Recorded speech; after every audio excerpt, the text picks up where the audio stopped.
सभी दर्शकों को मेरा नमस्कार। और आज आपका फिर से स्वागत है हमारे कार्यक्रम में, जहां हमारे साथ ज्योतिष दीपमाला संस्था से संपादक आचार्य परमानंद पेनुली जी जुड़ रहे हैं। आज पंडित जी हमको तक्षक काल सर्प योग के बारे में बताएंगे। नमस्कार जी। सभी दर्शकों का मैं आपके तहे दिल से स्वागत करता हूँ। आज आप हम तक्षक काल सर्प क्या होता है? आपने भागवत पुराण सुनते होंगे या टीवी में आजकल जो भी प्रवचन सुनते हैं, तो तक्षक राजा परीक्षित को जिस सांप ने डसा था, उसी के बारे में चर्चा करेंगे।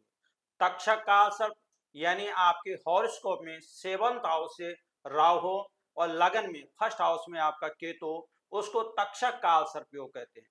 तक्षक काल सर्प आजकल आप पेपरों में, टेलीविजन में देख रहे हैं, बहुत सारे पति पत्नी एक दूसरे के प्रति खून के प्यासे हो गए। तो अगर आपके पत्री में सेवंथ हाउस में राहु हो, तो आपका दाम्पत्य जीवन यानी मैरिज लाइफ हमेशा आपकी डिस्टर्ब रहेगी। आप पार्टनरशिप में व्यापार करते हैं, नौकरी करते हैं, कोई भी व्यापार, कोई भी पार्टनरशिप में कोई भी काम करते हैं, तो अगर आपकी पत्री में तक्षक काल सर्पयोग है, तो निश्चित ही आप लोगों के पार्टनरशिप में हमेशा लड़ाई झगड़ा रहेगी। और दूसरे हम आपको बताते हैं, जब बहुत सारे लोग कहते हैं कि हम विदेश सेटलमेंट के लिए होने जाते हैं, तो सप्तम स्थान विदेश यात्रा भी देखते हैं और मार्केस भी देख, छोटी मोटी जो बीमारी है, सिर दर्द, बुखार, फोड़े, फुंसी जो भी होते हैं, तो ये सब सप्तम स्थान में अगर आपका राहु है, तो इस प्रकार की आपको बीमार रहेगी। या विदेश में बहुत सारे ऐसे आते हमारे पास पत्र दिखाने के लिए, तो हम इंडिया से जी विदेश बसना चाहते हैं, तो आप उसमें अवश्य देखें कि आपके अगर सप्तम स्थान में राहु हो, तो आप कभी विदेश नहीं जा सकते हैं, यह अड़चन आती है। लेकिन विशेषकर मैं अपने युवा साथियों के लिए ये बता दूं कि जब आप पत्री मैचिंग कराते हैं या जब आप किसी पंडित ज्योतिषी के पास जाते हैं, तो मैं सभी दर्शकों को बता देता हूं, आप उस पत्री में ये अवश्य देखें, कहीं लड़के की पत्री में या लड़की की पत्री में सेवंथ हाउस में राहु तो नहीं। अगर राहु है तो मैरिज में दिक्कत आएगी, पार्टनरशिप में दिक्कत आती है। तो ये सब हम सप्तम स्थान से, अगर इस प्रकार का काल सर्प आपका है, तो निश्चित है नाग पंचमी वाले दिन उसकी शांति अवश्य कराएं। पंडित जी, कर्कोटक काल दोष जो है उससे क्या होता है? कर्कोटक अष्टम स्थान को बोलते हैं। जब अष्टाम स्थान में आपका राहु हो और आपका द्वितीय स्थान में आपका केतु, उसको कर्कोटक काल सर्प। अष्टम स्थान होता है बीमारी का घर, जो बहुत सारे होते हैं एक्सीडेंट। आप आजकल देखते हैं कि गाड़ी से एक्सीडेंट हो गए, इस स्कूटर से एक्सीडेंट हो गए जी, जहाज से हो गए। आप अभी अहमदाबाद की घटना आप देखे होगी। तो ये सब कर्कोटक काल सर्प हो गए। अगर आपका अष्टम स्थान में राहु है, तो निश्चित ही आपके परिवार में बीमारी कभी जाएगी नहीं। बहुत सारे हम देखते हैं, बहुत सारे के हम घरों में जाते भी हैं, देखते हैं भी कोई ना कोई, कभी बच्चा बीमार है, कभी स्वयं बीमार है, कभी पत्नी बीमार है, कभी माता पिता बीमार है, तो ये घर में लगा रहता है। बहुत सारे जाते हैं, तो जो आपका खाने का टेबल होता है, डाइनिंग टेबल होता है, उसमें आपकी दुनिया भर की दवाई की शीशी मिल जाएगी। बहुत सारे ऐसे घरों में देखते हैं, क्या खांसी की दवाई है, सिर दर्द की दवाई है, जुकाम की दवाई है, नींद की दवाई है। तो मैं अपने दर्शकों को बता दूं कि अगर आपका अष्टम स्थान में राहु है, तो निश्चित ही ये अकाल मृत्यु का कारक है। ये घर में, परिवार में गाड़ी मोटर से नुकसान कराता है या खून की कमी कराता है। तो ये सब अगर आपकी पत्री में है, तो आप अपने ज्योतिषी से, अपने आचार्यों से उसका निवारण अवश्य करें। पंडित जी, शंखचूर्ण काल सर्प दोष जो है उसमें जातकों को कैसी परेशानी आती है? शंखचूड़ का सर्पयोग 9वां स्थान होता है। इसको ज्योतिष में भाग्य स्थान भी कहते हैं। बहुत सारे कहते हैं कि हम सुबह से शाम तक मेहनत करें, लेकिन हमारा लक साथ नहीं दे रहा। अरे लक साथ आपका तब देगा कि जब आपका शंखचूड़ काल सर्पयोग न हो। अगर आपका 9वां स्थान में राहु है, तो भाग्य स्थान उसको कहते हैं। और भाग्य में अगर आपका राहु हो, भाग्य में ही अगर कोई आपका पाप ग्रह हो, भाग्य ही आपका खराब हो, तो आप कितनी भी मेहनत करते हैं, कितने भी दौड़ धूप करते हैं, लेकिन जब उसका रिजल्ट मिलता है, तो आप निराश हो जाते हैं। निराश हो से कभी कभी आप सुसाइड करने की नौबत आ जाते हैं। तो मैं अपने सभी जो भी हमारे यूट्यूब चैनल या जो हमसे, हमारी संस्थान से जुड़े हैं, उन सभी को बता दूं कि अगर आपके बच्चों के साथ या आपकी पत्नी के साथ ऐसा है, तो नाग पंचमी हमारे, मैंने कल भी बताया आपको कि हमारी संस्थान नाग पंचमी, प्रत्येक वर्ष नाग पंचमी काल सर्प शांति महायज्ञ का आयोजन करते हैं। तो आप निश्चित उसमें आए और उसमें अपना काल सर्प का निवारण निश्चित करें। पंडित जी, घातक काल सर्प दोष में क्या होता है? घातक काल सर्प योग दसम स्थान को कहते हैं। दसम स्थान यानी कर्म स्थान, जो आप कर्म करते हैं, चाहे आप सुबह नहाते हैं, धोते हैं, खाना पीना, जो भी चीज आप करते हैं, ऑफिस जाते हैं, घर का काम करते हैं, दफ्तर का काम करते हैं, जो भी आप अपने जीवन में जो भी काम करते हैं, तो अगर आपका कर्म स्थान में राहु, तो उसमें आपकी अड़चन आएगी। दसम स्थान, आप कितने धार्मिक हैं, आपके पिताजी के साथ कैसे संबंध है, आपके अपने परिवार के साथ कैसे संबंध है, ये सब घातक काल सर्प योग से देखा जाता है। तो अगर आपकी पत्री में घातक काल सर्प योग है, तो जो भी आप दैनिक कार्य करते हैं जीवन में या कोई ऑफिस में, तो उसमें निश्चित ही आपको, चाहे आपका बॉस हो, चाहे आपके माता पिता हो, चाहे आपका भाई हो, चाहे आपकी बहन हो, चाहे कोई पति हो, चाहे पत्नी हो, हर किसी ऐसे व्यक्ति के कि उसका जो रिजल्ट का उसका श्रेय नहीं मिलता है। श्रेय नहीं मिलता है तो आदमी गुस्सा हो जाता है, नाराज होता है, फिर इधर उधर भटकता है कि मैं क्या करूं क्या नहीं करूं। तो मैं ऐसे सभी अपने दर्शकों को बता दूं कि अगर आपकी पत्री में इस प्रकार का घातक काल सर्पयोग है, तो निश्चित ही उसकी शांति कराएं, ताकि किसी प्रकार की भविष्य में होने वाली जो बच्चे के साथ कोई दुर्घटना है वो ना हो। काल सर्प, आपको पुनः बता दूं कि अगर आपके बच्चों की पत्री में काल सर्पयोग है, तो निश्चित ही माता पिता की पत्री में ये आने वाली पीढ़ी 3 पीढ़ी तक ये काल सर्पयोग होता है। इसी को पितृदोष कहते हैं, इसी को काल सर्प दोष कहते हैं। मैं अपने दर्शकों को ये भी बता दूं कि पितृदोष, उसमें पिंडदान होता है।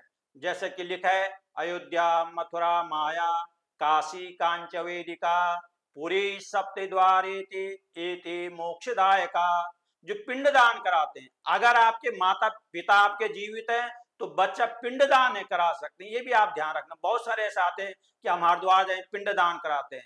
अरे अगर आपके पिताजी जीवित हैं तो बच्चा कैसा पिंडदान कर सकते हैं? ये मैं अपने दर्शकों को बहुत सारे ऐसे हमारे पास आते हैं, बहुत सारे फोन से हमसे बात करते हैं कि हम हरिद्वार आ रखे पिंडदान कराते हैं और घर में पिताजी जीवित है। तो जब तक घर में आपका श्रेष्ठ है, पिताजी जीवित है, तब तक कोई बालक पिंडदान नहीं करा सकते हैं।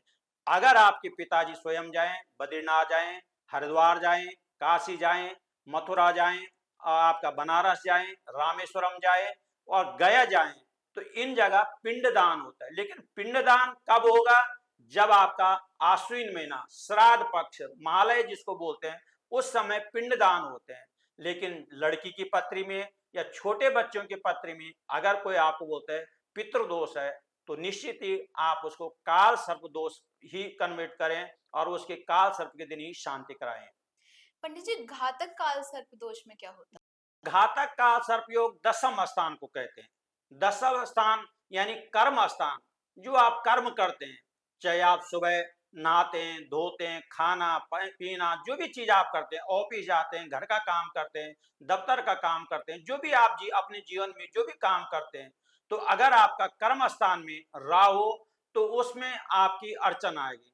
दसम स्थान, आप कितने धार्मिक हैं, आपके पिताजी के साथ कैसे संबंध है, आपके अपने परिवार के साथ कैसे संबंध है, ये सब घातक काल सर्प योग से देखा जाता है। तो अगर आपकी पत्री में घातक काल सर्प योग है, तो जो भी आप दैनिक कार्य करते हैं जीवन में या कोई ऑफिस में, तो उसमें निश्चित ही आपको, चाहे आपका बॉस हो, चाहे आपके माता पिता हो, चाहे आपका भाई हो, चाहे आपकी बहन हो, चाहे कोई पति हो, चाहे पत्नी हो, हर किसी ऐसे व्यक्ति के कि उसका जो रिजल्ट का उसका श्रेय नहीं मिलता है। श्रेय नहीं मिलता है तो आदमी गुस्सा हो जाता है, नाराज होता है, फिर इधर उधर भटकता है कि मैं क्या करूं क्या नहीं करूं।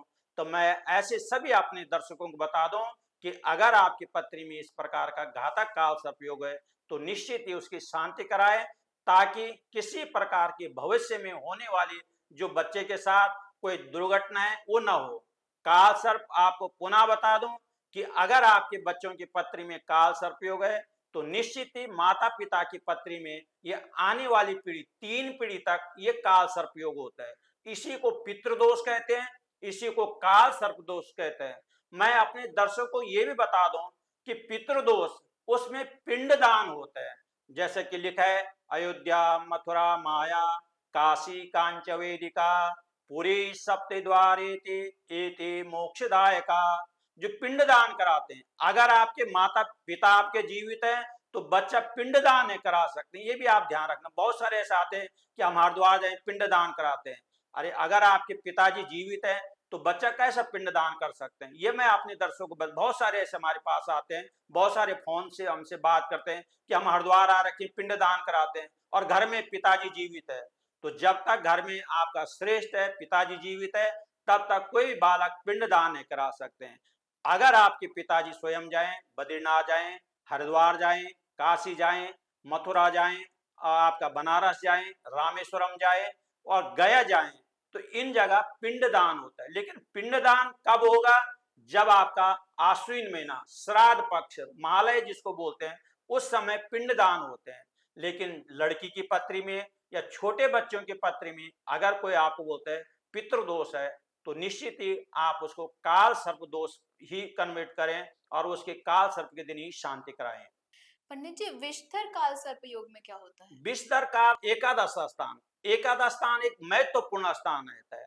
आप एक समझ लो कि जो आप कमाते हैं बैंक में आप डालते हैं और बैंक आपका रिटर्न देता है। तो कितने आपने कमाया, कितने आपके पास पैसे आया, कितने आपने अपने सोर्स से कितना आप मेहनत करते हैं, ये सब का क्रेडिट बिस्तर काल सर। बिस्तर अगर किसी का हो, उसकी जो सप्तम दृष्टि पड़ेगी तो आपके पंचम हाउस में पड़ेगी, यानी फिफ्थ हाउस में। तो इससे आंखों की कमजोरी, आज छोटे छोटे बच्चों को देखते हैं जी कि आंखों में चश्मा लगाए रहते हैं। तो ये नहीं कि आपका टेलीविजन आपका बच्चा देख रहा है, फोन देख रहा है या कोई लैपटॉप देख रहा है तो तभी आपके बच्चे की आंखों की कमजोरी है। मैं इस चीज को नहीं मानता हूँ। या आप किसी अपने बहुत सारे ऐसे होते हैं मध्य मीडियम परिवार के होते हैं, उनके पास न फोन है न टेलीविजन है, उनके बच्चों की आंखों में भी चश्मा लगाए रहते हैं। तो बिस्तर काल सर्प यानी आपका एकादश स्थान, 11 स्थान में आपका राहु, तो आपके बच्चों के या आपके आंखों में जैसे बोलते हैं कि ऑपरेशन हो जाएगा, आंखों की दिक्कत आएगी, बैंक बैलेंस नहीं होगा, या आपके जो बड़े भाई हैं या आपके जो बड़ी बहन है उनके साथ आपका संबंध अच्छा नहीं रहेगा और आपका हमेशा बैंक में कुछ ना कुछ टेक्निकल दिक्कत आएगी, जिसके निवारण के लिए आपको अपनी पत्री में देखना चाहिए कि हमारा कहीं बिस्तर काल सर्प योग नहीं, अगर है तो निश्चित ही उसकी शांति कराएं। पंडित जी, जो आखिरी दोष है शेषनाग दोष, उससे क्या होता है? शेषनाग काल सर्प दोष है, मैं अपने दर्शन जिसका नाम है शेषनाग, यानी उसके बाद कोई और कुछ रहे नहीं। 12th हाउस यानी जन्म पत्री आप जब दिखाते हैं किसी ज्योतिषी के पास, तो आपको सीधा 12वां स्थान दाम्पत्य सुख। बहुत सारे बोलते हैं कि पति पत्नी के आपस में संबंध अच्छे नहीं जी, एक दूसरे से दूर रहते हैं जी, या विद्रोह होता है, या बड़े बड़े लोगों का आप सुने कि बैंक डिफॉल्ट हो गए, आपके जैसे विजय माल्या है या मोदी है, बहुत सारे ऐसे चीज रहते हैं जो बैंक से करप्ट हो जाते हैं। तो उनको कोई ये नहीं कि वो जानबूझ के ऐसे हुए, उनके पत्र में इस प्रकार का काल सर्पयोग है। वो पहले तो कर्ज तो ले लेते हैं, लेकिन 12वां स्थान कर्ज स्थान को होता है, परिवार से कुटुंब से विद्रोह स्थान होता है, पति पत्नी के संबंध अच्छे नहीं रहते हैं। तो अगर आपकी पत्री में शेष नाग काल सर्पयोग है तो कहीं ये ना हो कि आपके आने वाली पीढ़ी आपके जो विजय माल्या जैसे भगोड़े के इनके आपके बच्चे भी इस प्रकार का कदम कोई ऐसा कार्य न करें जिसको आपको हानि हो जाए। तो मैं अपने दर्शकों को बता दूं कि अगर शेष नाग काल सर्पयोग है तो निश्चित ही उसकी आप शांति कराएं। दूसरा, 12वां स्थान भी विदेश स्थान का होता है, जो विदेश जाना चाहते हैं तो अगर आपके पत्र में इस प्रकार का कोई दोष नहीं तो आपको वीजा जल्दी मिल जाएगा, नहीं तो कुछ ना कुछ आपके साथ रुकावट वाली बात है, उस रुकावट से होने वाली जो दिक्कत है उसको बार बार आपको नुकसान होगी। तो जिनका भी इस प्रकार का काल सर्पयोग है वो निश्चित ही नाग पंचमी हमारे संस्थान उत्तरांचल ज्योतिष व रत्न केंद्र तथा ज्योतिष दीपमाला मासिक पत्रिका, इनमें बार बार हम अपने सभी दर्शकों को सूचना देते हैं कि जिनका भी हो, देश हो विदेश हो स्वदेश हो कहीं भी हो, वो आकर के भी और आपके ऑनलाइन और ऑफलाइन नाग पंचमी के दिन अपने बच्चों के अपनी ग्रह शांति पितृदोष की शांति करा सकते हैं। धन्यवाद पंडित जी। आज हमारे साथ हमारे कार्यक्रम में जुड़ने के लिए आपका बहुत बहुत आभार। आप सभी दर्शकों का आपका भी बहुत बहुत धन्यवाद।